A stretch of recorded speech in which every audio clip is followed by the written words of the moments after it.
سڵاتان لەبێ و ئەم کاتتان باش بینێران خۆشحاڵم لە بەرنمەیەکی ڕاستەوخۆ لە کەناڵی هیوا لەگەڵتانین کە تیایدا گفتوگۆ دەکەین لەبارەی بەردەوامی ناڕەزایەتیەکان و چارەنووسی ڕۆژنامە نووسان و چالاکوانانی بادینان بە بەشداری هەریەک لە بەڕێزان شوان سابر چالاکوان و مابناس و هەروە سەرۆکی تۆڕی دادپەروەری بۆ بەندیەکان لە عێراق هاوڕێ هیوا سەید سەلیم نووسەر و ڕۆژنامە نووس لەگەڵتان دەبین بۆ گفتوگۆکردن لەبارەی کاریگەریەکانی کاردانەوەکانی ئەم ڕووداوە و کاریگەریەکانی دروستبوونی ڕای گشتی دژ بە حکومدانی سیاسی و ڕەشەکانی سەر کەیسی ڕۆژنامە نووس و چالاکوانان و ئازادی ڕادەربڕین بە گشتی کە تیایدا هەر لەم بەرنمەیە گفتوگۆ دەکەین لەبارەی کاردانەوەکان و کاریگەریەکانی لەسەر ڕەوشی ئازادی ڕادەربڕین باوردی قسە لەبارەی چارەنووسی کەیسی ڕۆژنامە نووسان و چالاکوانانی حکومدرا و دەستگیرکراوەکانی تریش دەکەین و هەروەها گفتوگۆ لەبارەیەوە دەکەین کە لە واردۆخی ئەمڕۆدا ئێمە دەبێ کار بۆ ئازادکردنی ڕۆژنامە نووسان و چالاکوانان یان دادگا و دامەزراوە ئەمنیەکان و تادوایی بکەین. بینەران ئاگدار دەکەینەوە ئەم پرۆگرامە ڕاستەوخۆیە دەتوانن ڕاستەوخۆ بینەر بن و بە کۆمنت و پرسیار بەشداری بەرنمەکە بکەن لەسەر کەناڵەکانی یوتیوب و فەیسبوک. بە شێوەیەکی گشتی سڵاتان لێبێ سڵاو لە میوانەکانم. من پێش ئەوەی پرسیار لە ئێوە بکەم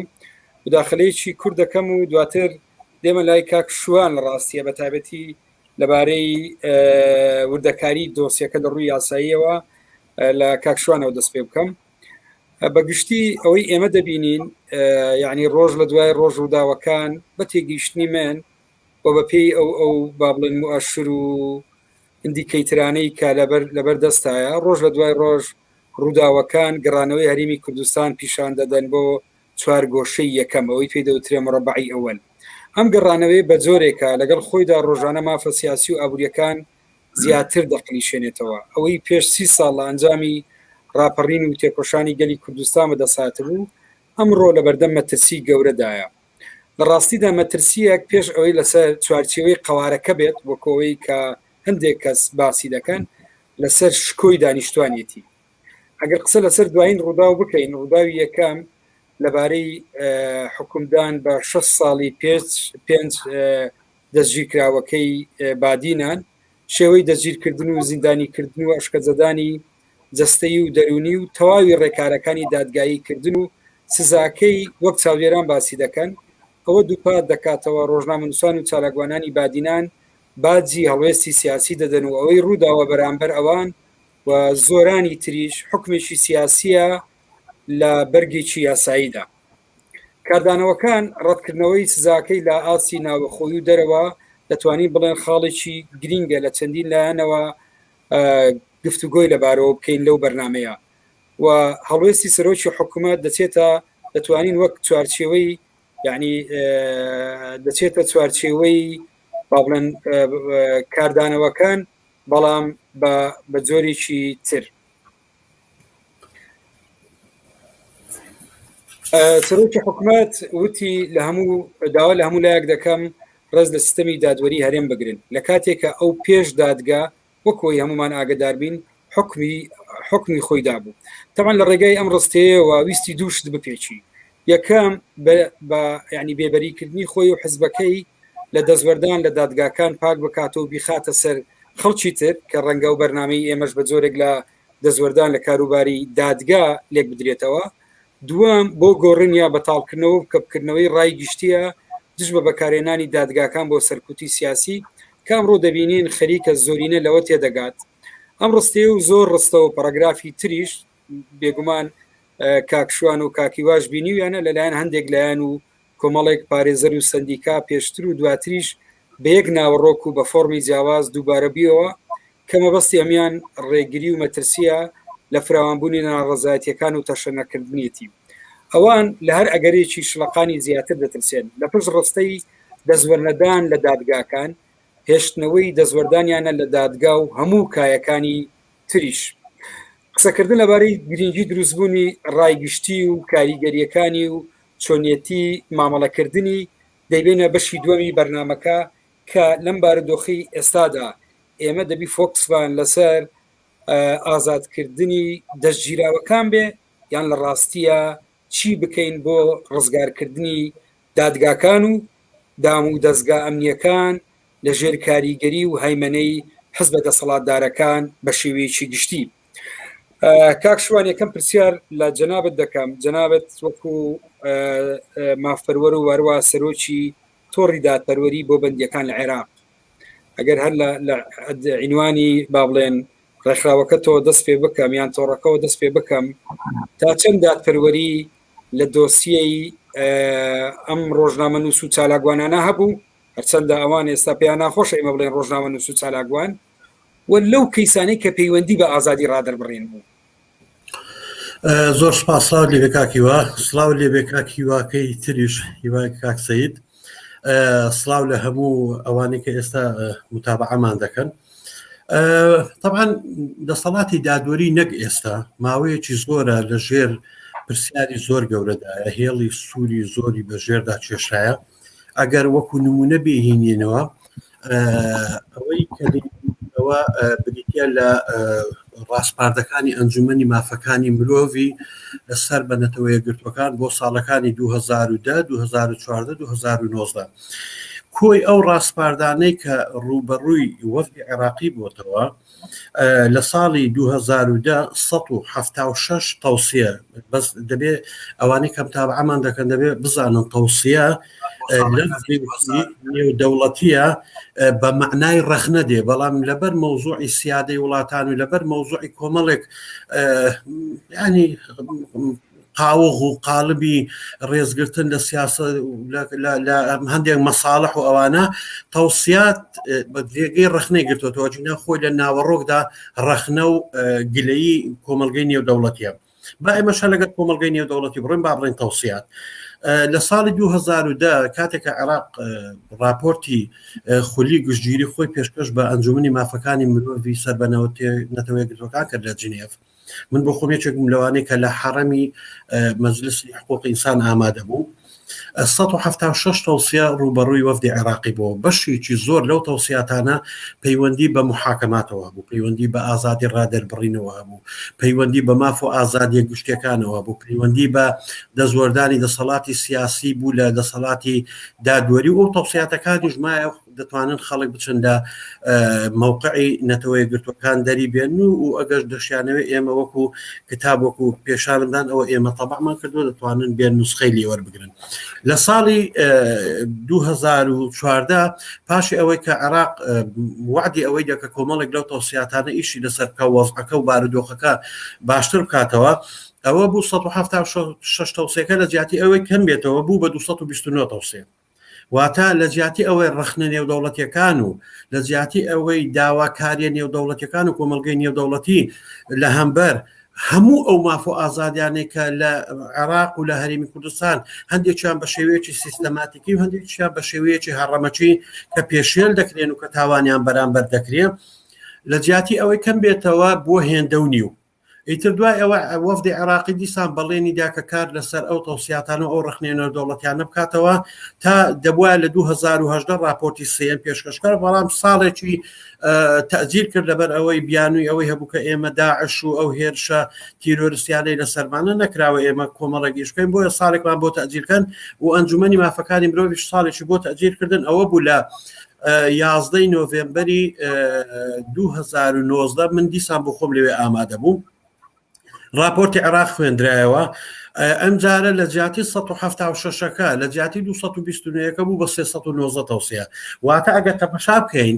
کێفی پێشێلکاریەکان و ئەنجامدانی تاوان بەرامبەر بە ماف و ئازادیەکان، چ ماف و ئازادیەکانی تاک و چ ماف و ئازادیە گشتەکان، کێرفەکەی بە شێوەیەکی تەساعودی زۆر مەترسیدار بەرز دەبێتەوە. ئەوە مجتمعی نێودەوڵەتی باسی ئەو شتانە دەکە، باسی ئەوە دەکە کە محاکەماتەکان سووەڕین، باسی ئەوە دەکە کە دادوەر لەژێر کاریگەری فشاری دەسەڵاتی سیاسیدایە، باسی ئەوە دەکا کە دەسەڵاتی سیاسی بە شێوەیەکی ڕاستە و خۆ دەست لە کاروباری قەزا وەردەدا، باسی ئەوە دەکا کە دەسەڵاتی دادوەری توانا و ئیمکانیەتی ئەوەی نییە کە زۆر لە کەیسەکان ببینێ بە تایبەتی ئەوانەی کە خەسڵەتی سیاسی پێوەیە کە تایبەتن بە ئەوانەی کە خاوەن نفوزی سیاسین باسی کۆمەڵێک ئیجراعاتی نایاسایی دەکات لە تەعزیبدان و لە وەرگرتنی وتەی گومان لێکراوان لە ژێر هەڕەشە و لە ژێر فشار و کۆمەڵێک لەو تەوسیاتانەوە وەکو عێراق بۆ هەرێمی کوردستان لە نێوەندە نێودەوڵەتیەکان شتێک نییە کاتی کە باسی ئەوە دەکەی شتێک نییە بە ناوی هەرێمی کوردستان لە چوارچێوەی عێراقدا ڕوبەڕووی باڕێن ڕەخنەکان دەبنەوە تەنها ئەوانە نەبێت کە خەسڵەتێکی سیادی پێوەیە ئەویش نەک لەوێ باز دەکرێت لەوە باز دەکرێت کاتێکە وەفدی عێراقی دێ قسەی لەسەر دەکات دەڵێتە هەرێمی کوردستان ئەو تەوسیاتانەی کە پەیوەندی بە مەحاکمتانەوە هەیە پەیوەندی بە ڕەفتارەکانی دەسەڵاتی جێبەجێکردن یاخود پەرلەمانتانەوە هەیە ئەوەندە ئێوەی باقیەوەکانی کە سیادیە پەیوەندی بە ئێمەوەیە ئێوە دەستکاریەوە کەواتە مەوزوعی هەرێم شەئنێکی داخلیە کاتێک کە تەوسیاتەکان داخل دەکەن نە کۆمەڵگەی نێودەوڵەتی لەلای ئەوان هەرێمی کوردستان ئەو کێشەیە نەبوو چکە بە نەتیجە راپۆرتەکەش هەر یەک راپۆرت پێشکەش کرا و هەر وەزیری عەدلی عێراقیش راپۆرتەکەی خوێندەوە بە هاوکاری لەگەڵ کۆمەڵی خەڵکیەکە یەکێک لەوانەیە کە راپۆرتەکەی خوێندەوە لەسەر بابڵێن کاریگەری باڵێن ئەو تەوسیاتانە و کاریگەری کۆمەلگای باڵێن نێودەوڵەتی لە کارکردن لەسەرم بابەتە گفتوگۆی زیاترەکەین پێم بڵێیت لەبارەی دۆسیەکە ئەوەی جەنابەت متابعە و بە دوواداچوونت کردبێ ئەم دۆسیەیە تا چەند بە شێوازێک کە ئەوەی پێدەوترێ سەروەری یاسا و بێلایانی دادگا تا چەند ئەمانە ڕەچاو کرا بوو ئەوەی پێدەوتێ دادپەروەری لەم بڕیارە و لەم حکومدانە بەدی دەکرا باش دیسان بۆ ئەوەی ئێمە بۆچوونەکانمان ئەستورکەین بە کۆمەڵێک وەسائق و بە کۆمەڵێک بیر و ڕاو بۆچوونی خەڵکانێک کە ممکن نییە گومان لەوە بکرێت کە ئەوانە مەبەستیانە کە گورز لە دەسەڵاتی دادوەری یاخود دەسەڵاتەکانی کە بۆشێنن یاخود ئەوە بێ مەسەرە بۆ ئەوەی حالەیەکی ئیعلامی بۆ خۆیان دروستکەن و سبەی ڕۆژ بابڕین بەروبوومێکی هەبێ جا بەروبوومەکە سیاسی بی یاخود اقتصادی بی یاخود شتێکەکە بێ من لە قسەی مامۆستای گەورەمان بەڕێز دادوەر حاکم ڕزگارەوە دەست پێ دەکەم شتێکی زۆر گەورەیە دادوەرێکی بەڕێزی متەمەڕسی خاوەن ئەزمونێکی ئاوا فراوان بێ بڵێ من لە ماوەی 40 ساڵی کارکردنم لە دەسەڵاتی دادوەری ئەوەی ئێستا دەیبینم نەمبینیوە ئەوە بۆ خۆی کارەساتە دادوەرێک لەو مەقامە کە سەرۆکی دادگای باڵای تاوانەکان بۆ لە عێراق کە حاکمێکە ماوەی 40 ساڵە لە بواری قەزا ئیش دەکە لە نێو دوو قەوزدا برێ من ئەو 40 ساڵەی کە لە دەسەڵاتی دادوەری ئیشم کردووە شتێکم نەبینیوە وەکو ئەوەی کە قەزا ئێستا پێیدا دەڕۆ ئەوە یەک دوو کاتێک کە دەبینم زیاتر لە 4 قونسڵی ئەو وڵاتانەی کە مەشهودن بەوەی کە مافی مرۆڤ لەلای ئەوان قەزیەیەکی جدیە عقائیدیە عقیدەکە وەکو ئایدیۆلۆژی یعنی مەبەستم ئەوەیە بێن سەردانی دەستەی مافەکانی مرۆڤ بکەن و بە شێوەیەکی مباشر لەگەڵ سەرۆکی دەستەی مافەکانی مرۆڤ بەڕێز ڕیا پەترۆس دابنیشن پێی بڕێن و پرسیاری ئەوەی لێ بکەن ئایا ڕێیتان چۆنە بەرامبەر ئەو پرۆسەی ڕێیتە یعنی ئەوانیش ئەوە مۆزوعەکە گومانە گەیشتۆتە حەدی ئەوەی کە بە دوای بەڵگەدا دەگەڕێن ئەوەی کە ئێستا لەسەر ئەوە هەمان هەتا من بۆچوونەکەی کاک حاکم شێخ لەتیف کە من بابەتێکی لە لاپەڕەکەی خۆی نووسیەوە طبعاً حاکم شێخ لەتیفەوە کابرایە کە معروفە بەوەی کە خەبیرێکی قەزاییە و خەبیرێکی قانونی و لە خۆیەوە شت نانووسێ چکە ئەویش دەزانێ نووسینی شت بە شێوەیەکی هەر چۆنێک بێ ڕوبەڕووی دادگای دەکاتەوە ئەو دێ باز لە چی دەکات من نقاطەکان نووسیەوە بۆ ئەوەی استرشاد بە ڕێی خەبیرێکی قەزایی وەک ئەو بەڕێزە بکەین دەڵێ لە ڕووی اختصاصی مەکانیەوە بینینی ئەو قەزەیە بەو شێوە کە کێشەیەک لە بادینانەوە ڕووی دابێ هەرچەندە بۆ ئێمە کوردستان هەموو یەکە باکەس وڵات و وەتەنیاتمان بەسەدا نەفرۆشە کوردستان هەموو یەکە هەر 4 پارچەی کوردستان وەکو بەڵام ئێمە قسەمان لەسەر اختصاصی قەزایی مەحاکمە ناکرێ باشە من بۆ لەسەر مەقالەیەک کە لە هەولێر نووسی بووم لە بادینان شکایەتیان لێکردم وتیان کاکە قەزەکە بنێرنە هەولێر ئەو کابرای لە هەولێر مەقالەی نووسیوە باشە بۆ لە کاتێکدا ئەو قەزەیە کە لە بادینان مەفروض وایە بۆ نەقلی هەولێر دەکرێت ئەوەی پرسیاری یەکەمی بووە یان تەساؤلی یەکەمی بووە. تەساؤلی دووەمی قسەی لە سەقسەکانی سەرۆکی حکوومەت طبعاً من یەکەم جارە ببینم هەتا لە متابعاتیشم لە وڵاتانی دەرەوەش سەرۆکی حکوومەت ڕێگە بە خۆی بدا وەزعی قانونی لە متهەمەوە بکاتە مودان بۆ کەسانێک کە هێشتا ئەوراقیان نەچۆتە بەردەم دادگا بڵێ ئەوانە سەحەفینین ئەوانە تیرۆرستن واتە تۆ مەرحەلەی ئیتیهامت تێپەڕاند لە مەرحەلەی ئیتیهامەوە کردتە مەرحەلەی ئیدانە. اینجا قەزا لەو حاڵەتەدا دوو خەیاری لە بەردەمە یان ئەوە تا بێلایەنی خۆی بسەلمێنێ بە پێچەوانەی قسەکەی سەرۆکی حکوومەت حکوم بدا بۆ ئەوی بێلایەنی خۆی بسەلمێنێ یا ئەوە تا بەگوێی سەرۆکی حکوومەت بکە و هەر حکومێک بدا ئەگە یەک ڕۆژیش بێ ئەوە دەڵێن ئەها ئەدی سەرۆکی حکوومەت نێگوت کاکەکەواتە قسەکەی سەرۆکی حکوومەت تەواو بوو ئەو حکومەیەکە سەرۆکی حکوومەت پێشتر داینابوو بۆیان کەواتە دادگا بە تەواوی ئیحراج بوو لەو تەسریحی کە سەرۆکی حکوومەت دای بەوەی کە ئەوانە تیرۆرستن ئەوانە عەفوەن سیخوڕن ئەوانەوان و بەکرێگیراون و نازانم چی ئیلاخ من نازانم یعنی کابرایە کە بۆ ماوەی نزیکەی 18 ساڵ مەسئولی مەکتەبی ڕێکخراوی فریاکەوتنی ملیە لە دهۆک بەدەل بەرواری چۆن چالاگوان نییە کابراایەک 20 ساڵ مەسئولی مەکتەبی ڕێکخراوێکی مجاز بێ کە لە نێوەندە دەوڵەتیەکان ئیعتیباری خۆی هەیە کە سیفەی ئیستیشاری هەیە لە مەجلسی لە نەتەوەیە گرتوەکان مەجلسی یعنی سیفەی ئیستیشاری یعنی مەرحەلەیەکی زۆر متەقەدمی کۆمەڵگەی مەدەنی و ڕێکخراوە ناحکومیەکانە ڕێکخراوێکی وەکو پاو کە سیفەی ئیستیشاری هەبێ لە نەتەوەیە گرتوەکان مەسئولی مەکتەبەکەی بۆ ماوەی نزیکەی 20 ساڵ چالاگوانی کۆمەڵگەی مەدەنی نەبێ ئەی خۆزابتی ئاسایش بووە کاکە ئەی زابتی عسکەری بووە ئەوە خاڵی دووەم. خاڵی سێ مەوزوعی پەلەکردن من بۆ خۆم وەکو ئەوەی کە لە جزئێکی قەزا دەوام دەکەم طبعا دادگایی دەبینین دادگا هەیە یعنی بابڵێن قەزێ هەیە لەسەر شتی زۆر ناڕێن تافێ ئەڵێ زۆر قەزایی یعنی تاوانی سووک بە ساڵ درێژە دەخایەنێت 2 ساڵ و 3 ساڵ و 4 ساڵ زۆر ئاساییە لەو قەزایانە باشە خێرە قەزیەیە کە پەیوەندی بە تەجەسوس و پەیوەندی بە هەڕەشەکردن لە کیانی هەرێمی کوردستان و لە تیرۆرکردنی قونسوڵ و سەفارە و سەفیر و نازانچی و ئەوانە لە خلالی 6 مانگدا بگیرێن و دادگایی بکرێ و حکمیش دەرچێ یعنی ئەوە بۆ خۆی ئەو پەلەکردنە لە یەکلاکردنەوەی قەزیەکە هەر بۆ خۆی جێگەی علامەتی ئیستیفهامە. ئەوە خاڵی سێیەم ئەوەی شێخ لەتیف باسی دەکە حاکم شێخ لەتیف دەڕێ وەرگرتنی وتەی نوێنەری ئەنجومەنی ئاسایش کە بۆ خۆی یعنی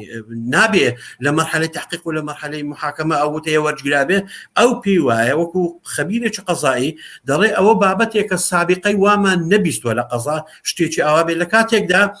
ئەو کەسەی کە بە ناوی مافی گشتی قسە دەکا ئەو دەکا داواکاری گشتیە خاڵی کە یعنی تو لە هیچ محاکەمەیەک نەبووە تۆ گومان لێکراو لە بەردەمی ئەندامی داواکاری گشتی لە بەردەمی سێ دادوەردا بڵێ کاکە من هەڕەشە کراوم بە شەرەفی خۆم هەڕەشە کراوم بە خێزانم اینجا من ئەو وتانم لێوەرگیراوە ئەوانە ئەو قەزیەیە هەر سەیر نەکرد هەروەکو ئەوەی کابرا قسەی نەکردی هەتا ئەگە درۆژ بێ وا دادەن ئەو کابرایە درۆی کرد باشە خۆ دەبێت تەحقق لە درۆیەکە بکەم چونکە ئەو جۆرە ئیدعاەکی زۆر خەتەرە بەوەی کە دەستگایەکی تحقیقی هەڕەشە بە شەرەف و ناموسی خەڵک بکە بۆ وەرگرتنی وتە ئەگەر درۆ بوو ئەوە تحقیقی دەوێت ئەگەر ڕاستیش بوو ئەوە ڕێڕەوی تەواوی دادگایەکە دەگۆڕی. خاڵێکیکەی باس کرد و مەوزوعی پارێزەران من زۆر سەیرم پێدێ دکتۆر دیندار یعنی ڕێز و حرمەتم هەیە لە بۆی کابرایەکە لە بواری حکم و لە پێشتر وەزیر بۆ ئێستا سەرۆکی دەستگایەکە بۆ وەڵامدانەوەی ئەو ڕەخنە نێو دەوڵەتیانێکە ئاراستەی هەرێم دەکرێت ئەوانە باسی لەوە دەکرد وەکو ئەوەی کە ئەوانە لە یەکەم ڕۆژی دەژگیرکردنیانەوە پارێزەرەکانیان شامبەشانیان بۆ و یەک گوتیان لێوەرنەگیراوە و ئللا لە حزوری پارێزەرەکە یعنی ئینطیباعەکەی وا داهاتە بەرچاو لە کاتێک دەجارێت 3-4 مانگی یەکەم ئەوانە هەرون کران هەر کەس نەیدەزانی ئایا من ویستم لەسەر بە ئەرەی و قسە بکەم نەگوون کران تەنانەت ئێستاش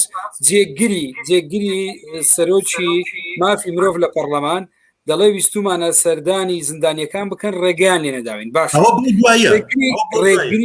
ڕێگری تەنانەت لە ئەندامی پەرلەمان بکرێ ئێستا دێمە سەرەوە چۆن مامەڵە لەگەڵ ئەم بابەتانە بکەنی ئێستا دێمە سەر طبعا مەوزوعی سەردانیکردنی ئەندامی پەرلەمان خەتەر و مەترسیدار نییە بەقەدەرەوەی کە تۆ نێڵی محامی بچی لەگەڵ وەکیلی خۆی دابنیشی ڕەنگە تو هەزاریوەک پاساوت هەبێ بۆ ئەوی نێڵی ئەندام پەرلەمان بچێتە لای بەڵام هیچ پاساوێک نەک پاساوت نییە هەر بۆ خۆی تاوانە کە نێڵی مافی بەرگریکردن کە یەکێکە لە مافە ئەوەی کە لە وەسایقە نێودەوڵەتیەکان جەختی لەسەکراوەتەوە ئەوەی کە لە محاکەماتی عادیلە و ئەوەی کە پێی دەگوترێت گرنتیەکانی دادگاییکردنی بێگەرد جەختی لەسەکراوەتەوە ئەوەی لە دەستوری عراقی جەختی لەسەرکراوەتەوە ئەوەی لە یاسا بەرکارەکانی هەرێمی کوردستان جەختی لەسەرکراوەتەوە کە متهم بۆی هەیە داوای خاصە لە قەزیەکی ئاوا خەتەر و مەترسیدار کە لەوانەیە عقوبەکەی بکاتە لە سێدارەدان چۆن چێ دەڕێ لە ئەوەلی پرۆسەی بابڵین ئەوە لەگەڵ ئەوەدا بوون پارێزەریان لەگەڵدا بوو بە هیچ شێوەیە گوانیە لەبەرەوە ئێمە یەکێک لەوانەیە کە پارێزەر ئێمە لە نزیکەوە ئاگادارین بەدەل بەرواری بەدەل بەرواری ئەو کاتە ئاسایش ڕێگەیدا کە برایەکەی و کوڕەکەی پێم وایە بیبینن کاتێک کە دەنگۆی ئەوە بڵاوبووە کە گوتیان بەدەل و یەکدوانێکەکە لەژێر تەعزیب ئەمری خۆیان کردووە و گیانیان سپاردووە ئەو کاتە بۆ ئەوەی چکە فشارێکی زۆر گەورەی سیاسی و کۆمەڵایەتی و ئەوە لە سەریان دروست بوو گوتیان وەرە بۆ ماوەی چەند دقەیەک پیانیان نیشاندا بوو بەس بۆ ئەوەی بڵێن لە ژیاندان و نەمردون مەوزوعی بێسەر و شوێنکردنەکە بەڕاستی من یعنی وادا دەنێن کە ئەو مەجموعەیە وادا بنێ کە پلانجێریان کردووە بۆ قەزیەکی مەوزوعی سیخوڕی ئایا پێتانوانیە بێسەر و شوێنکردنی خەڵکانێک دوورخستنەوەیان لە ئیعلام دوورخستنەوەیان لەوەی کە هیچ بەرپرسێکی مافی مرۆڤ و هیچ ڕێکخراوێکی مافی مرۆڤ و هەتا پارێزەرەکان پێتاوانیە ئەوە ڕەفتارێکە ئێمە لە بەعسی بۆ گەندەماندی نابێ ئاسایش و دەستگا تحقیقەکان دووبارەی بکەنەوە پێتانوانی ئەو زەمەنە دەبێ بە سەرچوو بێ دەگەڕێم وڵات کاکشوان دەگەڕێم وڵات لەبارەی کە چارەنووسی ئەم دۆسیەیە چی دەبینی یعنی بە ئاسۆی ئەم دۆسیەیە چۆن دەبینی وە کاتێ تا بە ئێستا لە ڕاستی ئەوەی دەبیندرا یعنی حزب دەسەڵاتدارەکان ئەوەی دەوترێ هەموو کایەکانیان کۆنتترۆل کردووە و متمانی هاوڵاتی لە دەست درراوە ئێستا ئێمە برەوە خۆناغە دەڕۆن ئەوەی پێ دەوترێت دادگا و سڵتەی قەزایی و مەزلیسی دادوەری یعنی علاماتی پرسیاری لەسەر لە لای خەڵک لە ڕاستیە ئەمە هەرێمی کوردستان و ئەم وەزع بەرەوچێ دەبە گفتوگۆ لەسەرەوە دەکەین کاکی وە دەمەوێت تێبینی جەنابەت وەگەن جەنابەت وەکو نووسەر و ڕۆژنامە نووسێک ئەوەی کە لە نزیکەوە متابعەی ئەو دۆسیەت کردووە چۆن سەری ئەم دۆسیەیە دەکەیت و پێ دوایە ئەمە یعنی بە چه عەقلەتێک مامەڵە لەگەڵ ئەم دۆسیەیە کراوە ئەم دۆسیە بە چوومە بەستێک بەم ئاراستەیە بردرا زۆر سپاس کاکیوە سپاس بۆ هاوڕێم کاکشوان دوو پرسیاری زۆر جدیت و ڕژان لە بیدایەتی بەرنامەکە یەکەمیان ئەوە بوو کە چێ دەبێ ئازاد بکرێت ئایا بەندیەکان و بەندکراوەکان و حکومدراوەکان و ئەوانەی کە ئێستاش تا ئێستا دادبینیان نەکراوە یان ئەوە تا سیستەمی دادوەری من پێم وایە لە سایی ئەو هەموو تێبینانەی کە کاکشوان لە زاری خەڵکی مختص بە پرسی دادگاکان باسی کرد و شایدی لەسەرەوە هیناوەک بەڕاستی سیستەمی دادوەری لە کوردستان لەژێر ئیستیفهامێکی زۆر زۆر گەورەدایە هەتا ئێمە بەو شێوە بەو سیستەمە دادوەریە کە هەمیشە ئامادەیە بۆ دەستوەردانی لایەنی سیاسی هەمیشە ئامادەیە پێ لە زەمیری خۆیان بنێن لە پێناو ئەوەی کە پێیان دەگوتریان ئەوەی کە فشاریان دەخرێتە سەر لەلایەن دەسەڵات و لایەنە سیاسەکان بەڕاستی ناگەینە بە بۆی کە ئیدعای بۆ دەکرێت لە هەرێمی کوردستان دەسەڵاتی دادوەری دەسەڵاتێکی ئازاد و سربەخۆیە و زۆرترین بەڵگەشمان لەو بارەوە هەیە لە 91ەوە تا ئێستا ئەوە هەر قسەی ئێمەمانان نیە وەکو چالاکوانی مەدەنی وەکو نووسەر و ڕۆژنامەنووس قسە لەسەرەوە دەکەین و تێبینی و ڕەخنەمان هەیە لەسەر سیستەمی دادوەری خودی دەسەڵات خودی لایەنەکانی پێکێنەری دەسەڵات بەهۆی ئەو واقعی کە کوردستانی پێدا تێپەڕێ بە دوای شەڕی ناوخۆ و تەقسیم و دابەشی هەرێمی کوردستان زۆر جار پەنجە و قامچی تۆمەتیان بۆ یەکتر درێژ کردووە لەوەی کە پارتی تێبینی لەسەر سیستەمی دادوەری لە سلێمانی هەبووە، یەکێتی تێبینی زۆری لەسەر سیستەمی دادوەری لەوە. واتە ئەمە هەر قسەی ئێمەمانان نییە بگرا، خودی پێکێنەرەکانی حکوومەت کاتێک کە ناکۆک دەبن تێبینی زۆریان لە سیستەمی دادوەریە. بۆیە من پێم وایە بەبێ ئازادکردنی سیستەمی دەسەڵاتی دادوەری لە هەرێمی کوردستان کە بە شێوازێکی میهەنی بڕوانێتە کاروبارەکانی خۆیان، ئەم کێسا و دەیان کێسی تریش دووبارە و سێبارە دەبتەوە لە کوردستان. ئەمە بەڕاستی پرسێکی زۆر زۆر جدیە، دەبێ هەموو لایەک هەڵوەستەی بۆ بکەین، بە تایبەتیش ئێستا کە دەبینی کەسانی خاوەنی کارەکە ئەوکۆی کارنمونەی کاکشوان هێناوە لە دادوەری بەڕێز کە حاکم ڕزگارە کە لە پرسێکی زۆر زۆر هەستیا دادبینی کردووە کەویش دادگایکردنی تاوانبارانی ئەنفال و سەری تاوانباری ئەنفال سەرۆکی دیکتاتۆر سەدام حوسێن بوو. بۆیە دەبێت تێبینیەکانی ئەو جۆرە کەسانە لە بەرامبەر سیستەمی دادوەری بە هەند وەربگیرێت، چکە ئەوە ڕەخنەی ڕۆژنامەنووسێک نییە، ئەمە مەقالەی نووسەرێک نییە، ئەمە کەسێکە کە خۆی ساڵانێکی زۆرە لەو بوارەدا کار دەکات. بۆیە دەبێت دەسەڵات ئەو هەموو تێبینیانە بان وەرگێت. هی دووە ئەو تێبینیانەی لە ئاستی نێودەوڵەتی کە دەدرێن لەسەر گرتن و ڕاوەدونان و شێوازی مامەڵە و ئەشکەنجەدان و تەنانەت هەتا دادگایکردنی چالاکوانان و ڕۆژنامەنووسان، ئەمە بەڕاستی ئەزمموی سیاسی هەرێمی کوردستان هێندەیتر دەخاتە ژێر ئیستیفهامەوە، لەبەرەوەی پێشتر لە ژێر ئیستیفهام بوو، بەڵام زیاتر دەخاتە ئیستیفهامەوە. بۆیە دەسەڵاتی جێبەجێکردن لە هەرێمی کوردستان لە زیاتی ئەوەی کە بێت وەڵامی ئەو راپۆرتە نێودەوڵەتیانە بداتەوە کە کاکشوان بە ئەرقام باسی کرد، وا باشە بەڕاستی بیرێ لەوە بکاتەوە، یعنی هەتاکەی هەرێمی کوردستان بەو ئاقار و بۆ ئاراستەیە دەبردرێت کە بکەوێتە ژێر ڕەخنە و گومانی وڵاتان کە لێرەدا لێرەن وێنەراتیان لە هەرێمی کوردستانەیە. ئەمە لەلایەک. لەلایەکی تێر پرسیاری دووەم کە من دەمەوێت ئاماژەی پێ بکەم کە کاکیوە تۆ ڕژاردێت، ئەویش ئەوێ بۆچی پێیان ناخۆشە بە بەشێک لەو دەستگیر کراوان و مەحکوم دراوانە برێت ڕۆژنامەنووس. بەڕاستی ئەمە پرسیارێکی زۆر جدیە. ئایا ئەمانە ڕۆژنامەنووسن؟ ئەمە هەر تەنها لە زاری سەرۆکی حکوومەت نەبوو بگرا، هەر نامەکەی خودی سندیکای ڕۆژنامەنووسانی کوردستانیش دەڵێ ئێمە بۆیە نەچوین داکۆچیان لێ بکەین لەبەرەوە ئەوانە ئەندامی ئێمە نین. ئایا ئەندام نەبوون لە سندیکای ڕۆژنامەنووسانی کوردستان ڕۆژنامەنووسێکی وەکو شێروانی دادەماڵدرێت لە سیفەی ڕۆژنامەنووسی؟ بێگومان نەخێر. لەبەرەوەی ئەگەر بگەڕێنەوە بۆ یاسای ژمارە 35 شتێکخستەوە لێرە کاکی وا من بەیاننامەکەی سندیکای ڕۆژنامەنووسان بخستمەوە لە ڕاستیە. لە بەیاننامەکە سندیکای ڕۆژنامەنووسان وەکو سەرۆکی حکوومەت خۆی لادەدا لەوەی کە ناوی ئەوانە بێنێ بە ڕۆژنامەنووس، دواتر دەڵێ لەبەرەوەی وەزعی کوردستان بە وەزعیکی خراپ و بە ئەزمی سیاسی و ئەوانەدا بڕوا داوا دەکە وەکو خێرێکیان پێ بکرێ ئەمانە ئازاد بکرێن. ئەم عقلیەتە ئەمە سندیکا بێ، یعنی ئەمە ڕۆڵی سندیکایەک بێ کە عەلەساز، یعنی سندیکای ڕۆژنامەنووسانە باشە. ئەمە یعنی ئەم عقلیەتە ئەم لێکەوتانە ئەمە چیمان پێ دەڵێ؟ ئەمە پێمان ناڵێ لە کوردستان نەک یعنی ئەوەی پێ دەوترێ کۆنتترۆلکردنی کایەکان لە سندیکاوە بگرە بۆ دادگاکان بۆ نازانم چی کۆنتترۆل ڕەنگە ئێمە بۆ مەفهومە بەکاردێن بە مەسمان لە هەیمنەیە، ئەو هەیمنەی حزب کە بەسەر ئەمانەیە. ئەمانە لە ئەم ڕووداوە هەزناکی کە کێشەی تری بۆ ئاشکراکردین لە کاردانەوەکان لە ڕێگای خوێندنەوە بۆ کاردانەوەکان ئێمە ناتوانین، یعنی دەتوانین ئاستی سربەخۆی دام و دەستگاکان و ئەو هەیمنەی حزب بەسەر ڕێکخراوەکان بەسەر سندیکاکان هەیەتی زۆر بەڕوونی بیبینین. دێمە سەر ڕۆڵی سندیکاکان، بەڵام بەر لەوەی بێ بەسەر ڕۆڵی سندیکاکان دەمەوێت قسەکانی خۆم لەسەرەوەی بۆچی نایانەوێت احتراف کەندان بنێن بەوەی کە بەشێک لەوانە ڕۆژنامەنووسن. ئەوە کاکشوان باسی چالاکی مەدەنی کرد، من دێمە سەر لایەنە ڕۆژنامەنووسەکە. یاسای ڕۆژنامەگاری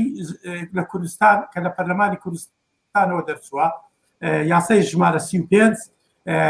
خۆی لە خۆیدا وەڵامی سندیکا و سەرۆکی حکوومەت دەداتەوە بۆی کە تعریفی ڕۆژنامەنووسی لە مادەی 5 بەو شێوە کردووە هەر کەسێک لە بواری ڕۆژنامەنووسی لە هەر کەناڵێکی ڕاگەیاندن کار بکەوە ڕۆژنامەنووسە ئایا شێروان شێروانی لە کەناڵێکی ڕاگەیاندن کاری نەکردووە ئەی چۆن مۆڵەتی سەرنووسەری گۆڤاری باشووری پێدراوە ئەوە وەڵامێکە بۆ خودی خۆیان یعنی ناتوانرێ ئاشالەوە بکرێت ئەی باشە بۆ ئەوەیان کرد لەبەرەوەی لە نێو خودی ئەو یاسایە لە مادەی هێاش لە بەشی پێنجەم کە تایبەتە بۆ پارێزبەندیانەی بۆ ڕۆژنامەنووس دیاری کراوە کە لە چەند خاڵێک ئاماژای پێکراوە لە یاساکەدا لەوێەوە باس لەوە دەکات لە خاڵی لە مادەی هاشت لە بەڕگەی یەک لە کاتی گرتنی ڕێکاری یاسای بەرامبەر بە ڕۆژنامەنووس دەبێت ڕۆژنامەنووس پەیوەندی بە پیشەکەی و بە پێی پیشەکەی و مامەڵی لەگەر بکرێواتە دەبێت بە پێی یاسای ژمارە 35 ئەو ڕۆژنامەنووسە دادگایی بکرێیان مامەڵی ئەوەی لەگەر بکرێت نەک بە یاسای تر وەکەوە ئێستا بینیمان بە یاسای تیرۆر و کۆمەڵی یاسای ترویان هەندێک زاریش پێشترش بە یاسای خراپەکارهێنانی مۆبایل ئەمە ئەگەر بەو یاسایە مامەڵا لەگەر ڕۆژنامەنووسە دەرگیراوەکان کرابە ئێستا ئەم ڕۆژنامەنووسە کۆمەڵی مافی دەبوو ئەم ڕۆژنامەنووسە لەبەر ئەوەی کە پارێزبەندی هەبوو نەدەتواندرا دەست بەسەر بکرێت نەتوانرا شوێن بزر بکرێت نەدەتواندرا بەبێ دادوەر و بەبێ نوێنەری سندیکای ڕۆژنامەنووسان دادگایی بکرێت بۆیە دێن ئینکاری ئەوە دەکەن کە ئەمانە ڕۆژنامەنووسن هی دووەم کتێمە سەر ئەو تەوەری کە وروژاندێت لەسەر ڕۆلی سندیکاکان بەڕاستی من دەمێکە قەناعەتێکم بۆ دروست بوو و وتارێکشم لەسەری نووسیوە سندیکاکان لە پێش ئەوەی تێ با بڵێن مداخەلەکە بکەیت داوا لە هاوڕانم لە کۆنتترۆلەکەم پرسیار و مداخەلەی زۆر هاتووە ئەگەر بتوانن ناوە بە ناوە لەسەر شاشەدای بنێن بۆی هەم بینەر بیبێنێ و هەم بیکەینە تەوەر و پرسیار ئەگەر نەشتواندرە بێندرێتە سەر شاشە من دەتوانم لە ڕێگای پیجەوە پرسیارەکان بخوێنمەوە کەرم کە ئاوڕێوە بەردەوام بە من دەڵم دەمێکە تێبینیم لەسەر سندیکاکان هەیە سندیکاکە ئەگەیمە بگەڕینەوە بۆ ژیانی سندیکاکەی ئەزمموی وڵاتانی دیموکراسی کە ئێمە زۆرش خۆمان لە هەرێمی کوردستان ئیدعای دیموکراسیەتمان دەکرد بە تایبەتی لە چەند ساڵانی ڕابردوو دەمانویست کە ئەو عراقی کە هەرێم پێیوا بۆ دەوڵەتێکی بێسەروبەرە چاو لە سیستەمی دیموکراسی هەرێمی کوردستان بکە سندیکاکان سندیکای هەڵقوڵاوی ناو ناخی ئەو چینی توێژانی کوردستان نین و ئەزمموی دوای ڕاپەڕینیش هەتا ئێستا ئەومان پێ دەڵێ هیچ یەک لەو سندیکانەی کە لە کوردستان هەن جگە لە پشکێنەی حزبی جگە لەوەی کە نوێنەرایەتی لایەنە سیاسەکان ئیتر ناتوانن بە مەهامی خۆیان هەستن لەوەی کە داکۆچی لە ئەندامانی خۆیان بکەن مامۆستا دێتە سەر شەقام پرشەق دەکرێت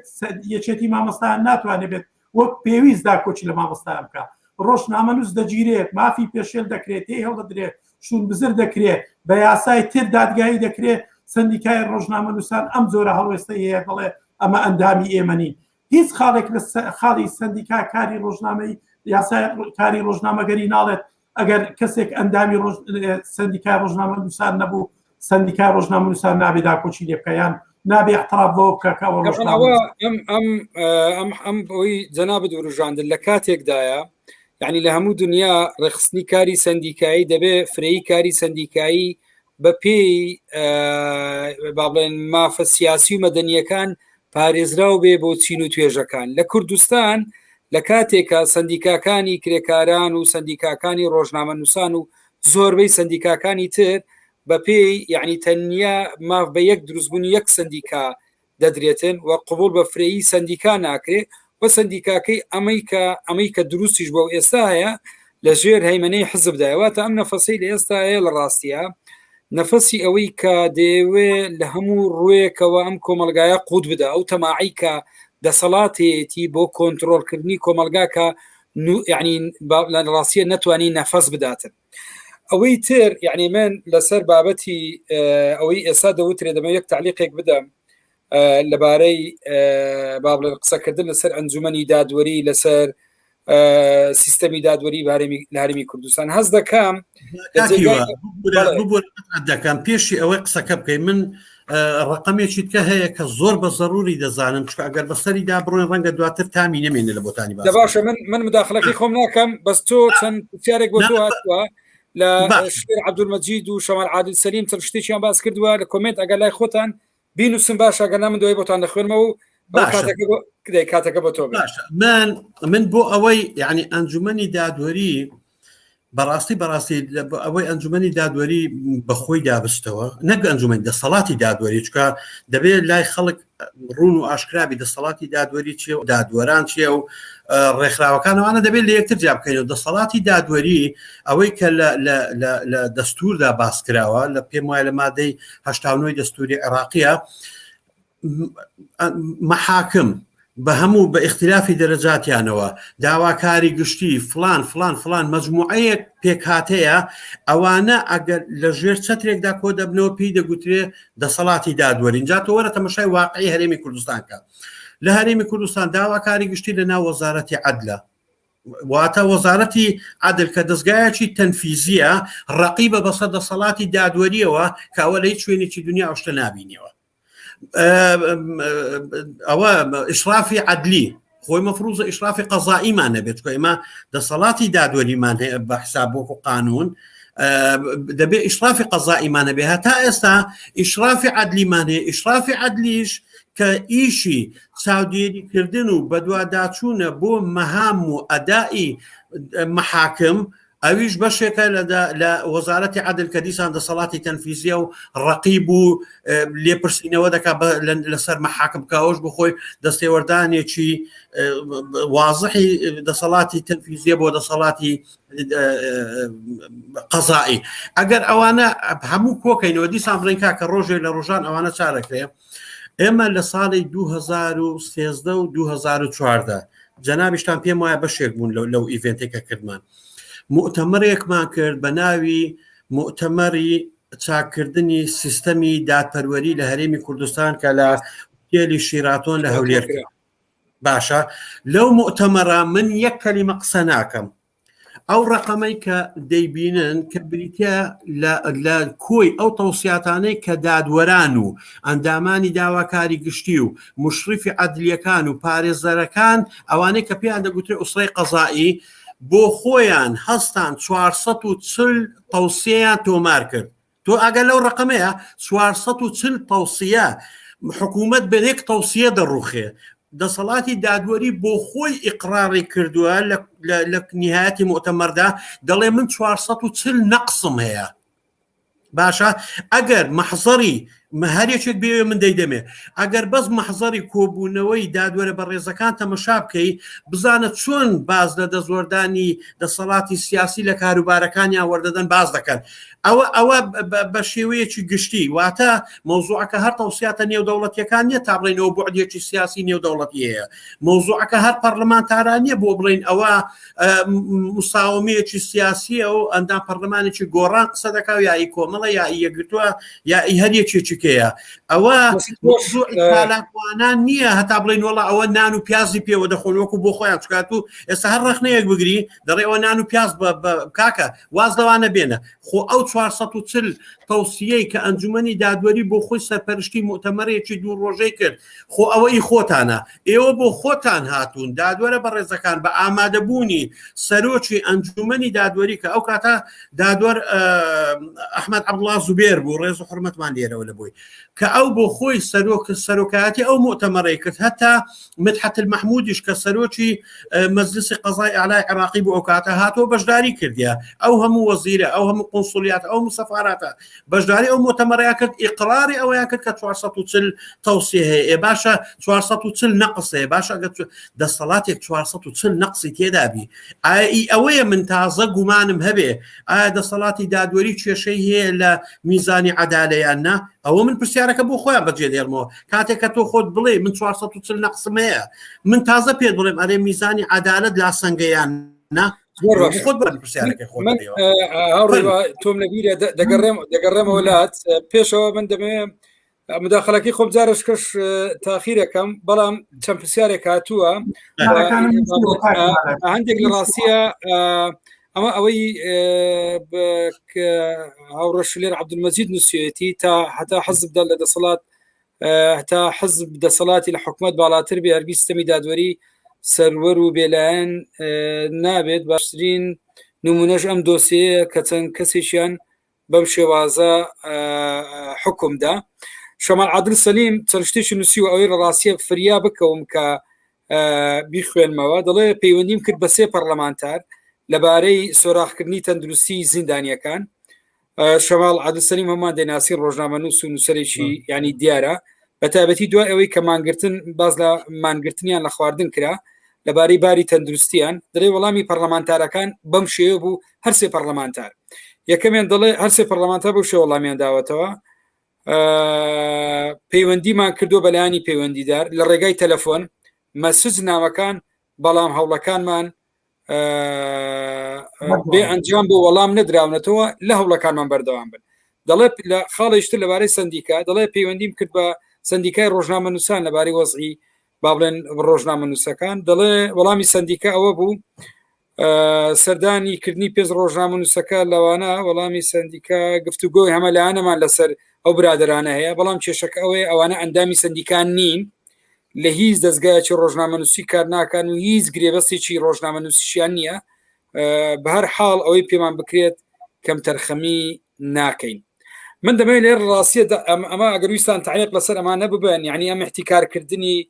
پیشەی ڕۆژنامە نووسی لەلایەن سندیکایەکی ڕووزەردەوە لەلایەن سندیکا ڕووزەردەکانەوە مە لە ڕاستیە جێگای لەسەر وەستانە سندیکایەک کە بەشی زۆریان 20 ساڵ دەبێ کۆنگرە و کۆنفرانساتیان نەکرا و ئەندامەکانی لەلایەن حزب دەسەڵاتدارەکانەوە دانرابن بەم شێوازە قسە لەسەر دۆسی ڕۆژنامە نووسان بکە و کاردانەوەش ینی کاردانەوەش نەبێت لە ڕاستیە لە کۆمەلگا. ئەمە پرسیارێکی ترە کە ئەم بارودۆخە بەرەو چێ دەڕوە. لەسەرەوەی کاکشوان من ویستم مداخەلەکەم بکەم لەسەر سیستەمی دادوەری کە لە ڕاستیە دەبێت ببێتە تەوەری گفتوگۆ لە وڵاتێک ئەگەر دادوەرە بەڕێزەکان ئەگەر سیستەمی دادوەری بزانێ کێشەی هەیە و لە شارع لە ڕای گشتی دروست بێ بۆی ئەم دەسەڵاتە ئینقاز بکە لە ژێر کاریگەری هەیمەنەی لایەنە هەیمەنەدارەکان لە ڕاستی دەبێ زۆر بە دڵخۆشیەوە پێشوازی لە ناڕەزایەتیەکان بکە بۆی ئەم دەسەڵاتە با بڵێ مەساری خۆی وەربگرێ وەکو یەکێک لە دەسەڵاتە گرنگەکان ڕۆڵ ببێنێ بە پێچەوانەوە دەسەڵاتی دادوەری و ئەوەی بینیمان لە ڕێگەی وتەبێژەکانەوە نازانم بزەبت کامەیان بوو لە لاین بەیاننامە دەرەکا دەڵێ بەشێک لەم کاردانەوانە ئەمانە تەدەخولە لە کاروباری دادگا و دوجار مەسرور بارزانیش هەمان قسە ئەکا. من پێم وایە ئەمە پەیامێکی ڕوونە بۆ کۆمەلگا لە دوو لایەنەوە جگە لە شاردنەوەی خاڵ یەکەمەوە لە ڕاستیە احتراف نەکردنە بۆی ئێمە لە ئەزمەیەکی سیاسی ئابووری دادوەری گشتگیرا دەژین و ئەوان احتراف بە ئەزماکە ناکەن بەردەوامن لەوەی کۆمەلگا بەم ئاراستەیە ببن و خاڵی دوام دەوێت پێمان بڵێ کە دادگاکان سربەخۆن سیستەمی دادوەری وەکۆی جەنابەت وتی هیچ کێشەیەکی نییە و پێویست ناکە قسە بکگەرەوە قسە بکەن لە ڕاستی ئەمە تەدەخولە بێگومانە قسانی ئێمەش بە نەزەری ئەوان ئێستا تەدەخولە و لە ڕاستی خاڵی سێم ئەوەیە دەوێ ڕێگە هەر ئەمە جارش کە تۆمەت دروستکردنە بۆ کۆمەلگا هەر دەنگێکی ناڕازی نەم کۆمەلگا لە ڕاستیە بە پێی تێگەیشتنی ئەوان نەجوولێتەوە بە پێی ئەم ڕەچەتەی بۆ کۆمەلگایان داناوە بە پێی ئەم ڕەچەتەیە لە ڕاستیە تۆزێک یعنی ئەولاتر بڕواتن ئەم تۆمەتی بۆ دروستەکاتن و بە مشکلە مامەڵی لەگەرەکە. من پێم وایە دروستبوونی ڕای گشتی لە بارودۆخی ئەمڕۆی کوردستان بەم شێوازەی ئێستادا یعنی دەتوانین ئێستا ئێمە لە ڕاستیە ناوی لێبنێن ڕووداوی دووەم دروستبوونی لە دوای با بڵێن ڕووداوی حکومدانی پێنج زیندانیەکە دروستبوونی بەڕای من ئەم جۆرە لە ڕای گشتی و ناڕەزایەتی سەرتاسەری و بەرەیەک دش بە ڕووداوی سزادانی ڕۆژنامە نووسان و چالاکوانان بە جۆر لە زۆرەکان زوندێتی کۆمەلگاکەمان پیشان دەدات لە کاتێک ئێمە باشە زانن لە ماوەیەکی زۆر نابێت هەزاران گەز لە سەرتاسەری یاریمی کوردستان ناڕەزایەتیەکانیان لە شەقامەوە گواستۆ لە سوسیال میدیاوە گواستۆ بۆ شەقام و دواتر بە زەبری هێز کەپ کراوە و چەندین خۆپشاندەریش شەهید کرا. ڕووداوی دەستگیرکردن و حکومدانی ڕۆژنامە نووسان و چالاکوانانی بادینان بە تێگەیشتنی من یەکەم ڕوودا و دوا ڕووداویش نابێت. ئێمە دەزانین ماوەی 30 ساڵە لە سایە مۆدێلە لە حکومڕانی دەیان ڕۆژنامە نووس و خۆپشاندەر و چالاکوان و هاوڵاتی بەهۆی بیرۆڕای سیاسی شەهید و تیرۆر کران تا بە ئێستاش تۆمەتباران لە دەرەوەی یاسادان ئەوەی ئەمڕۆ ڕوودەدا لە هەموو دۆخێکە لە ڕاستێ دابڕاونی لەوەی دوێنێ من پێم وایە جیاوازەوەی ئەمڕۆ لەوەدایە بە شێوەیەکی ئاشکرا لە ئاستی چوارچێوەی یاسایی و ڕێنماییەکان لە ئەرجی واقعیش ڕێگری لە ماف و ئازادی سەرێتاییەکان دەکرێت و بە دیوێکی تریشە هەوڵی بە یاسایی کردنی دەدرێت من دواتر لەسەرەوەی کە چۆن ئەم ڕووداوە ئیسسمار بکەین ئەم ڕایگەشتیە لەسەر دروست بە چۆن مامەڵێگەر بکەین دیکەمە بەشی سێم و لە ڕاستی کاتی بەرنامەکان بەرەو کۆتایی دەڕوا کاکی واکات بۆ تۆ نەمان کەم کاتم پێدایت شمال و شلێرخان کۆمەڵک کۆمنت هاتووە لە ڕاستی دەڵێ تا حزب لە حکوومەت گەورەتر بێ من هەر نەک گەورەترا من پێم وایە حکوومەت دیری دەستی حزبە زۆریش وام گوتووە لە زۆر کەناڵ و لە زۆر بەرنامە و لە زۆر وتاری تریش ئاماژەم پێداوە حکوومەت دیری دەستی حزبە حزبیش دیری دەستی بەرژەوەندی چەند بنەماڵەیەکی سیاسی و دەستڕۆیشتووە لە هەرێمی کوردستان ئێمە گرفتی گەورەمان لە نەبوونی موەسساتە گرفتی گەورەمان لە کارانەبوونی پەرلەمانە بۆیە پەرلەمانتار بۆ شێوەیە وەڵام دەداتەوە پەرلەمان دەبێ هێندە دەسەڵاتی هەبێت لایەنی پەیوەنددار و جێبەجێکار وەزیری ناوخۆ وەزیرەکان ناچار بکە ڕێگەی بدە بچێت دەرگای زیندانی بە بەردەمدا بکرێتەوە نەک ئەوەی بێ ئومێد بکرێتەوە بکرێت بەڕاستی گرفتەکە لەوەیدا ئێمە لە پەرلەمانەوە بگرەوە و باڵاترین دەسەڵاتی چاودێری لە هەرێمی کوردستان مەشلولە بێدەسەڵاتە دیری دەستی حزبە ئەویش بە هەمان شێوەیە بۆیە ناتوانێت ڕۆڵی خۆی ببینێت ناتوانێت ئەوە کاریگەرە بێ بەڵام ئەوەی کە بۆ نسبەت ئێمەوە دڵخۆشکەرە ئەم جۆرە کارداناونوێ خۆڕسکانەیە کە لە ئاستی شەقام لە ئاستی خەڵکانی شارەزا پسپۆر لە ئاستی نووسەران و ڕۆژنامە نووس و چالاکوانان بەرامبەر بەو هەموو ناحەقەی کە لە ژێر پەردەی سیستەمی دادوەری بەرامبەر بە ڕۆژنامە نووسان و چالاکوانانی کوردستان دەکرێت کاردانەوەکان لە نێوخۆ دڵخۆشکەرن لە ئاستی نێودەوڵەتی دڵخۆشکەرن لە ئاسی خەڵکی معنی و سەندیکاکانی تری وڵاتان بەڕاستی هەمویان لە ئایندەدا دەبنە کارتی فشار بۆی کە ئەوەی کە بە خراپی ڕۆیشتووە لە سیستەمی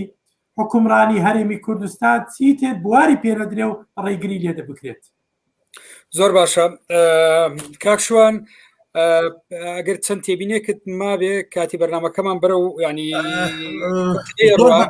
لەسەر ئەم پرسیارانەی هاتبوو و لەسەر چارەنووسی ئەم دۆسیەیە چۆن نەبینی بە دوای دروستبوونی ئەم ڕایگشتیە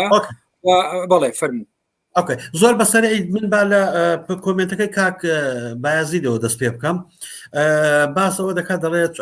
ئەوە تا کاکشوان دەڵێت 440 نەقسەیە و دەسەڵاتەوە نەقسەیە بێت ئەمە لە هەر وڵاتێک بێ ڕایگشتی لەسەر دروست دەبێت تەبعاً لە هەر وڵاتێک بێت تۆ بەو شێوە تەمەشای مەکە کاک بایازی جان تۆ لە هەر وڵاتێک نزیکەی 100,000 مامۆستایە هەبێت چۆن مامۆستا بە بەرشەق دەدرێ و مامۆستا بە چەقولی دەدرێت لە هەر وڵاتێکی تر بێ بەس لە یەک لە پارێزگاکان 70,000 محامی هەبێ چۆن دەبێت محامی ئاوا بڕبوت بکرێت بە شێوەیە کە ئەسڵەن لە مەحاکم هەر حسابیان بۆ ناکەن لە وڵاتێک نزیکەی 4,000 ڕێکخراو هەبێ ئەگەر ڕێکخراوەکان وادا دەنین حەقیقین 4,000 ڕێکخراو هەبێ چۆن دەبێت ڕەوشی مافەکانی مرۆڤ ئاوا پڕبوت بێ ئاوا خراپ بێ هیچ راپۆرتێک نەبێ بازدەوە بکە لە غێری 12 راپۆرت کە ئێمە ساڵانە دەبینی چەند منەظەمەیەک باسی دەکە ئەگەر وڵاتێکی تر بێ وڵاتێک بێ کە خەڵکەکەی بە جورئەت و گوێر بن چۆن دەبێت دەسەڵاتی دادوەری ئاوا خراپ بێ وڵاتێکی بوێر بن چۆن دەبێت پەرلەمان کە 111 ئەندام پەرلەمانە لە غەیری بارگرانی و قورسکردنی میزانی حکوومەتی هەرێم بەقەدەر سەری دەرزی ئیسیفادەیانە چۆن دەبێت ئەو پەرلەمانە دەبێت دابخرێ ئەوە کەی پەرلەمانە ئەوە وەکو لە هەندێک لە کۆمنتی هاوڕێیان دەنووسن تێرلەمانە کاکە ئەوانە خەڵکانی هێناوە لەوێ تێریان دەکەن وەکو ئەوە بەس بۆ ئەوەی شەرعەنەکردنی کارە ناشەرعیەکانیان لە بکە ملت دەبێت لە بەرامبەر ئەوانە قسە بکە ڕێکاکە لەمە دوات تۆ نوێنەری مننی و دەبێت بە هۆشخۆی بێتەوە جارێکی تر دەنگ نەداتە ئەو کەسانی کە بەو شێوە ڕفتاریان لەگەڵ دەکەن حەزب هەیمەنەی کردیا وەکو هاوڕێ هیوا باسی کرد بەڵێ تەبعەنەوە من نایڕێم ئەو راپۆرتەی کە لە 2013 و 14 دەسەڵاتی دادوەری بۆ خۆی قراری دەکات دەڵێ دەستێوەردانی حزبی یەکێکە لە سەبەبە هەرە سەرۆکیەکانی کە ئێمە ناتوانین کاروبارەکانمان بەڕێک و پێچی بکەینەوە بخوانەوە قسەی دەکەن پێویستی بەوە نییە من بەڵگەی بۆ بێنمەوە کاتێک کە یەکێک بۆ خۆی بڵێ من ئەوەم هەیە تۆ پێویست ناکە بە دوای بەڵگەدا بگەڕێ چکەوە ئاعتراف و ئیقرارە بە مەوزوعی یەکێک لە هاوڕێیان باسی کارە خراپیەکان یاخود ئەو ڕفتارە خراپی و ئەوانەی مەوزوعی تحقیقی کرد ئێمە کاکە من باسم کرد وتم یەکێک لەو کەسانەی کە لە کاتی دادگاییکردنەکەیدا قسەی کرد و دەڵێ من لە کاتی تحقیقدا هەڕەشەم لێکراوە بە شەرەفم واتە هەڕەشەم لێکراوە بە ناموسم ئەگەر من ئەو شتانە تەوقیعینەکەم و ئەوە هەڕەشەکراوە بە ناموسم من ئەمڕۆ بۆ بابەتێک جارشکە چوون بە دوواداچون و دەستوری عراق خوێندەوە یەکێ لەم خاڵانی بەرچاوم کرد لەبارەی سیستەمی دادوەری و مافی با بڵێن تۆمەتباران و ئەوانە باس لەوە دەکات دەبێت لە هەموو حاڵەتێکە لە 24 کاتژمێرە دادوەر بکرێن بەڵێ ئەمە ئەوەی ئێستا دەبین لە هەرێمی کوردستانە دەستگیرکردنی بەبێ بڕیاری دادوەرە ماوەی چەند مانجێک دەمێنێتەوە دادوەر نابینێ کە سوکاری نابینی پارێزەری نابێنی پەرلەمانتار نایبینێ دوای ماوەیەکی زۆر لە ڕووی نەفسی و جەسەدیەوە زەخت و با بڵێن تەعزیبێکی زۆر دواتر ئامادەی دەکەن بۆ بەردەم دادگا و احترافاتی پێدەگەن ئەمە چی پێدەوترێ ئەمە پێی دەگوترێ سیستەمێکی ئافتۆریتاریایی تاگڕەوی یەک عەقلی یەک ئاراستەی بیرکردنەوەی قبول نەکردنی تەعەددی ئەفکار قبول نەکردنی ڕای جەماوەر بە مێگەلزانینی کۆمەلگا ڕەچاوکردنی بەرژەوەندی کەسێک یان چەند کەسانێک لە بەرامبەر ئەو هەموو سەروەت و سامان و داهاتەی کە دوێنێ یعنی من طبعا بەڕاستی قسەکانی عەلی حەمە ساڵح وای لێکردم کە تووشی زەخت و سوکەری و دڵ و گورچیلە و سەوەفانی ئێسک ئەوانە بم هەندی ئەرقامی وان بداتەوە لە بەرامبەریشدا نە حزبەکەی نەخۆی نە ئەحزابی معارەزە هیچ ناکات تەنها بەیاناتی ئەومان دەدەنێت کە ئێمە تووشی زەخت و سوکەری ئەوە بین لە بابەتێکدا باز دەکات دەڵێ ڕۆژانە بەرهەمهێنانی نەوت لە هەرێمی کوردستان گەیشتۆتە 464,000 بەرمیل نەوت ئێستا سعری بەرمیلی نەوت لە جیهاندا لە $65 نزیک دەبێتەوە ئەگەر ئەو ڕقەمەفی ئەوە بکەی مەگەر هەر کاک عەلی بۆ خۆی بزانە ڕقەمەکەی دەکاتچان اینجا ڕاتبی لێ دەرێنە ئەگەر بەو عەمەلی حسابیە بێ دەبێ حکوومەت یارێ مانگانە بتوانێت دوو ڕاتب مامداتێ ئەوەش وەزەکەمانە اینجا دەبێت بەڵێ دەگەڵم لای جەنابەت کاک شوانبووی کە چی بکرێ کاکیوە گەیشتی جەنابەت ئەوە دواتر دەگەڕێمە وڵات کاکیوە ڕای جەنابێت ئێستا لە ڕاستیە لای من یعنی ڕەخمی با بڵێن ئەو با بڵێن داتا خراپانەی وەکۆی کاکشام وتی باسەکرێ و ڕەخمەوەی لە واقعا دەبیندرێ من پێم وایە هەرێمی کوردستان من واسەی دەکەم لە دەرەوەی مێژوو نییە لە ڕاستیە و لە کاتی ئەزمەیە بێگومان لە کاتی ئەزمەیە تەغەیر و گۆڕانکاری دروستە بێ هیچ کاتێک گۆڕانکاری لە دەرەوەی جەوی ئەزمە و لە دەرەوەی کێشە و لە دەرەوەی جەوی داپلۆسین و یعنی با بڵێن جەوێکی زەیق دروست نەبووە لەوها بارودۆخێکدا ئەم ڕایگشتی ئێستا دروست بووە ئەوەی ئێستا هاتۆتە پێش لە ڕاستیە دەبێت چۆن مامەڵە بکرێ و دەبێت لە ڕاستی ئەوانەی خۆیان لە دەرەوەی ئەم سیستەمە دەبینن چۆن مامەڵە بکەن بە تێگەیشتنێت ئەم مۆدرێ لە حکومڕانی دەتوانێت چاکسازی تیا بکرێ و دەبێت چی بکەین گەرم کامە ئەمە تقریبا دەبێتە دوام مداخلەی جەنابەت بێگومان ناتوانێت چاکسازی لە خۆی بکە ئێمە ئێستا قسە لەسەر دادوەری دەکەین ئێمە ئەگەر بەر لە دادوەری بگەڕینەوە بۆ دواوە کاتێککە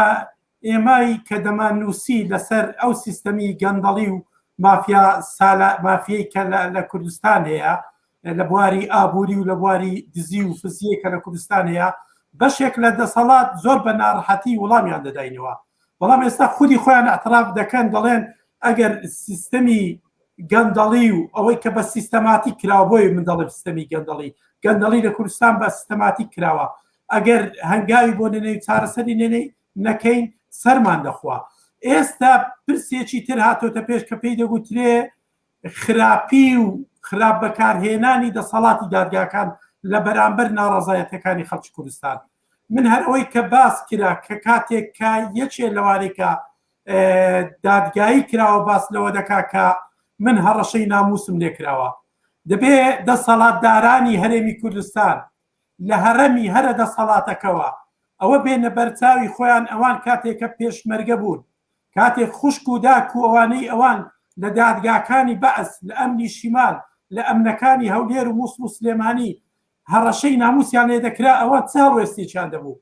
چۆن ئێستا قبولیان دەکات؟ چ ویژدانێک ئێستا قبول دەکات لە پەنای ئازادی و لە هەرێمێکی ئازاد و لە سای دەستکەوتی ڕاپەڕینی خەڵکی کوردستان کە چەند ڕۆژی تر یادی دەکەینەوە چالاکوانێک مامەستایەک ڕۆژنامەنووسێک هەڕەشەی ناموسی لێ بکرێ. چ ویژدانێک قبولی ئەوە دەکات؟ سەرۆکی هەرێم، سەرۆکی حکوومەت، سەرۆکی پەرلەمان، پەرلەمانتاران ئێوە لە چێن؟ ئەو بێدەنجەی ئێوە بەڕاستی تووشی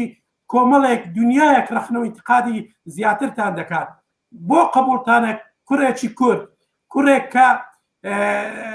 باوکی هێنایە سەر شاشە دەڵێ ئێمە خاوەنی حەوت شەهیدین بەس لە شەڕی داعش تۆمەتبار بکرێ بە جاسووس. کوا بەڵگەکانتان بەرامبەر ئەوانە؟ خەڵکێ داوای قوتی خۆی بکە، داوای ژیانی خۆی بکە، داوای موچە کە لایەنی کەمی مافی خۆیەتی دەکرێت ئێوە ئیتیهامی کەن تۆ بەدباری کەن بە جاسووس و بۆی کە دەیەوێت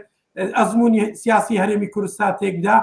ئەگەر بەو پێوەرەی ئێوە بێ ئەو قسانەی ئێمەش سبێنێ دەچێتە ئەو چوارچێوەیە، ئەو چوارچێوە کە ئێمە دەمانوێت ئەزمموی سیاسی هەرێمی کوردستان بدەین. هەموو هەریەک لە ئێمە قوربانی زۆری بۆ ئەزممونە سیاسی داوە ناکرێت. بەڕاستی ئەمە قبولکەین. دەبێ خەڵکی قسەکردن ئەو پێ وایە، یعنی پێی وایە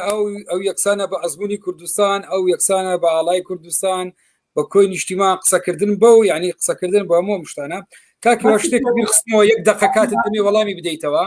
لە کوردستان لە ماوەی ئەم 30 ساڵە دەیان ڕۆژنامەنووس و چالاکوان شەهید و تیرۆر کراون. دۆسی هیچێک لەمانە تا بە ئێستا تۆمەتبارەکان یەکلایی نەکراونەوە، تۆمەتباران لە دەرەوەی یاسادان، بەڵام چەند کەسێک با بڵێن چەند کەسێک حکم دەدرێت لەسەرەوەی لە گروپ چاتێکە قسەی لەسەر ئەزمموی هەرێمی کوردستان کردووە. هەرچەندە من لە ڕاستیە کاتێک قسە لەسەر ئەزمموی هەرێمی کوردستان دەکەین دەبی دووشت تێکەڵاو نەکەین. ئەویش ئەوەیە ئەزمموی هەرێمی کوردستان ئەزمموی پارتی و یەکێتی نییە، لە ڕاستیە ئەزمموی خەڵکی کوردستانە. ئەم ناڕەزایەتی ئێستا خەڵکی کوردستان هەیەە بۆ تێکدانی ئەزمموی کوردستان نییە، بۆ نێشتنی قواری هەرێمی کوردستان نییە، لە ڕاستیە بۆ نێشتنی دەسەڵاتی پارتی و یەکێتیە. ئەم دەسەڵاتی لە ڕێگای هێز و عسکەر و کۆنتڕۆلکردنی دادگا و هێزی ئەمنیەت و دام و دەستگاکان و هەمووان ڕاستی خۆی فەرز کردووە و کۆڵە ئەم بابەتانە ئەگەر بە پێی نەتیجەی انتخاباتیش بێ لە ڕاستیە ئەمانە ئەمڕۆ کەمینان. بۆی مەبەستنەوەی ئەم خەزیە یعنی با بڵێن جیا بکەینەوە لە ماوەی یەک دقەیەکە وەڵامی ئەوەم دەیتەوە کەچی ئەم خەڵکانە دەستگیر ناکرێن، دۆسیەکە وەکو خۆی دەمێنێتەوە، خەڵک لەسەر گروپ چات دەستگیر دەکرێ و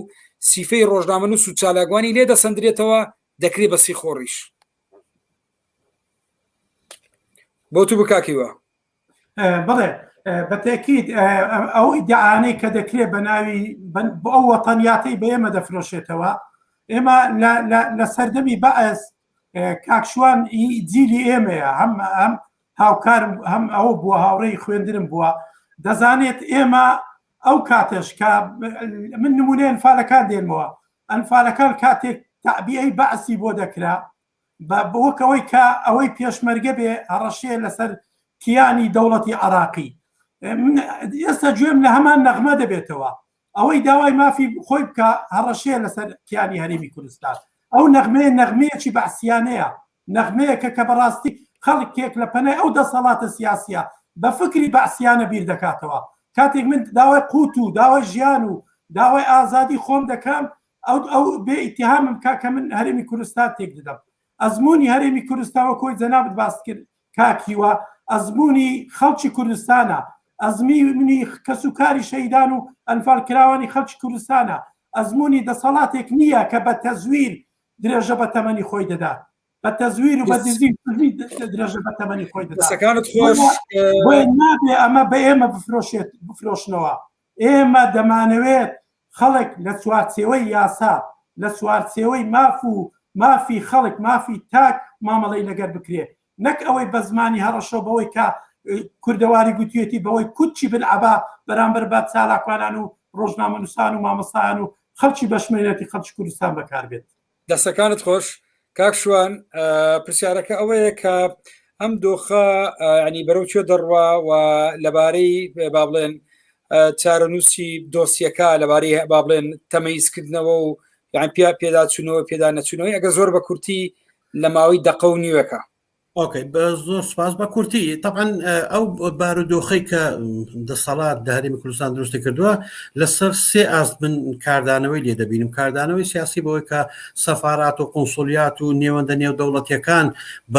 بە قورسایی خۆیان تەدەخل لەو بابەتە دەکەن و دەسەڵات داهێمی کوردستان ڕوبەڕووی کۆمەڵێک پرسیاری ڕەخنە ئامێزی تون دەکەنەوە ئەوە بۆ خۆی پێگە سیاسیەکەی هەرێمی کوردستان ڕەزا قوڕستر دەکات لەوەی کە پێشتر هەی بۆ وەکو هەرێمێکی ڕەزا قوڕس لە هەمبەر دۆسەی ماف و ئازادیەکان ئەو مەوزوعی کاردانەوە سیاسیەکەش یان لێکەوتە یاساییەکەی عەفوان ئەگەر ئێستا ئازادی ڕادەربڕین فعلەن هەبێ من ئەو قسەیە دەکەم و لەسەر منیش بینوسن ئەگەر ئازادی ڕادەربڕین هەبێ و بوێری هەبێ دەسەڵاتی دادوەری و خێزانی دەسەڵاتی دادوەری هەمووی بێنە من دڵنیام 1995 ئەو جۆرە ڕێکار و ڕەفتار و بڕیارە ڕەت دەکەنەوە کە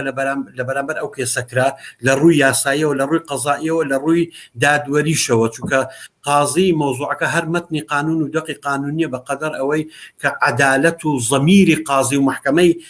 لە هەندێک بابەتدا حکم دەکات لێکەوتەی مرۆییشی لێکەوتەوە طبعا من ناڕێمەوە یەکەم جارە کۆمەڵگەی کوردی ئاوا هاودەنگ و کۆدەنگ دەبی لەسەر لە هەمبەر پرسێک چکە لە زۆر پرسێک کە بینی ومانە فێسبووکەوانەکان و چالاکوانەکان و ئاتر هەموو ئەوانەی کەوانی پێوەیە مەواقفی باشان هەبووە بەرامبەر و یەکێکیش لەوانە ئەوە بووە بە تایبەتی فرمێسکەکانی کچەکانی یەکێک لەوانی کە حکمی خوارد و کە بووە ئەو تابلۆیە کە یاسین حەسەنیش دروستی کرد ئێستا لە نێوەندە نێو دەوڵەتیەکان و لە کەناڵە بیانیەکان باسی دەکەن وشتی لەسەر دەنووسن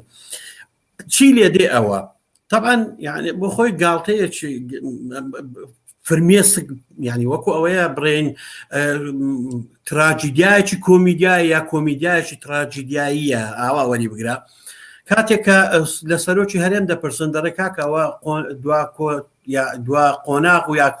کۆتا قۆناغی بڕیار نییە بڕیاری محکەمە ئەوە تەمیسەیە ئەوە ئاعترافێکی زڵنیە کە ئەویش بۆ خۆی هەرچەندە پیاوی قانون و